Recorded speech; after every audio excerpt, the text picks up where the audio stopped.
I tell you what, it is so good to be home.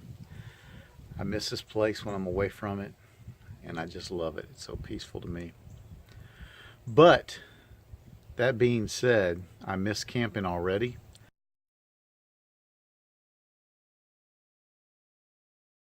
And I had a great time at Preppercamp. The prep of the month for September was supposed to be knowledge, and I got me a dose of knowledge at Preppercamp. I learned a lot. They had it in Saluda, North Carolina, which is literally just over the border north of Greenville, South Carolina. So we were in North Kakalaki.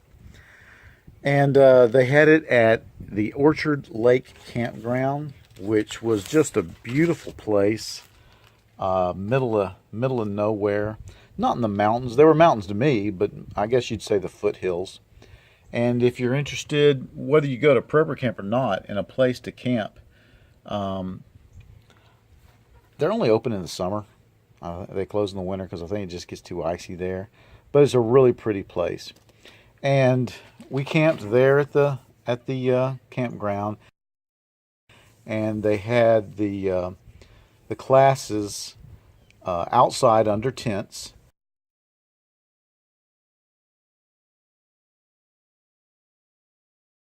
And then the little vendor area was also outside, and that really made it nice.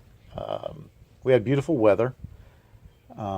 Actually, it was pretty darn hot, at least in the daytime. At night, of course, the wife and I, the first night we froze our ass off, but we finally figured out what we needed to do, and we were fine. But I tell you, once that sun went down, it dropped in temperature, got down to about 58, I think, at the lowest, which for us was cold. I think a lot of people. It wasn't cold at all, but I can recommend this place. It's a family-owned campground, and they are unabashedly Christian, and in a loving, kind way.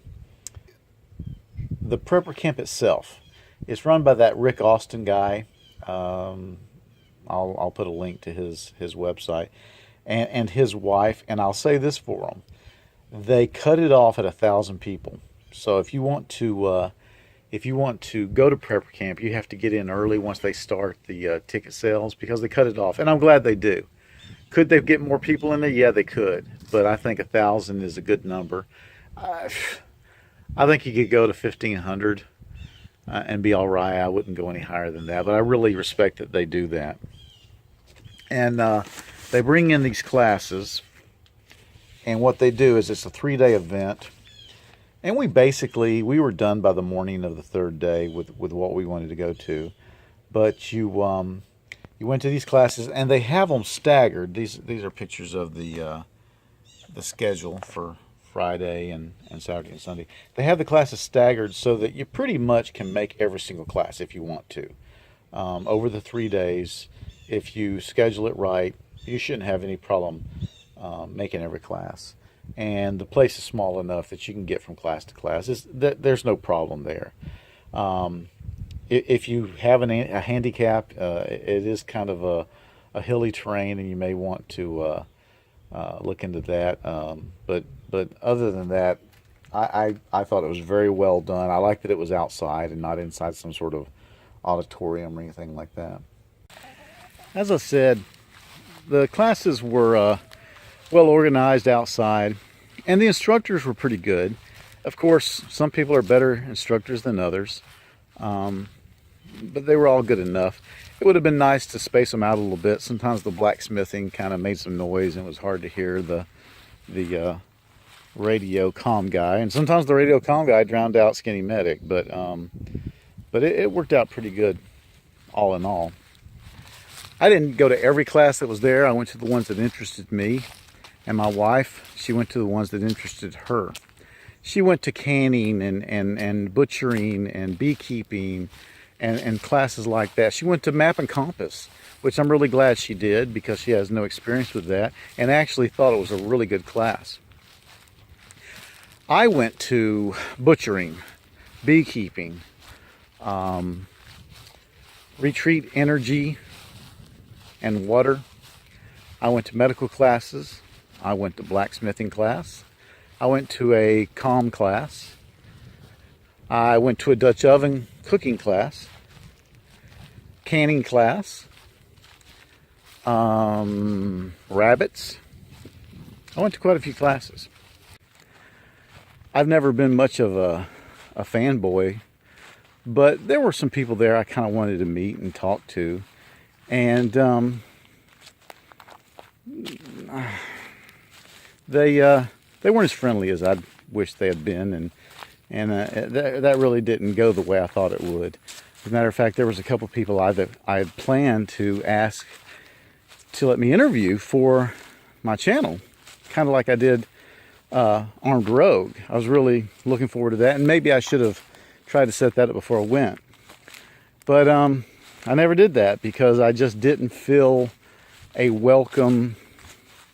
I just didn't feel like that was something that they would have done, and so the whole YouTube prepper fan thing, yeah, that didn't work out for me. I was a little disappointed.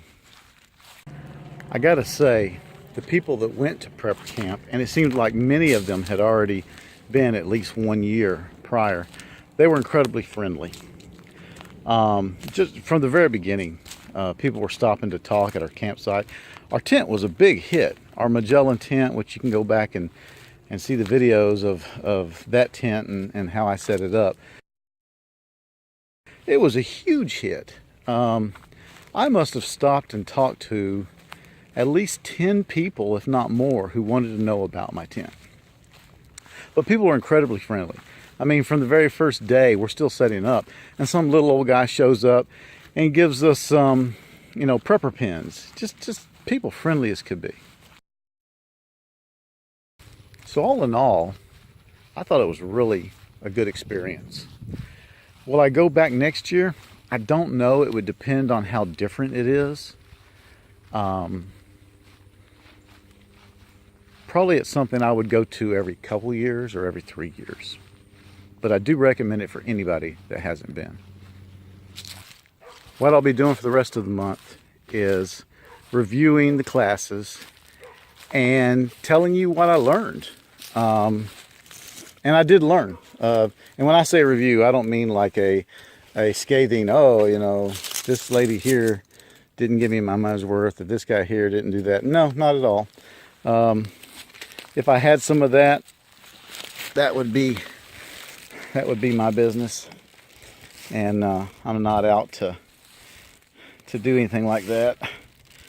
But a review of what I learned, and as I said, I learned some stuff.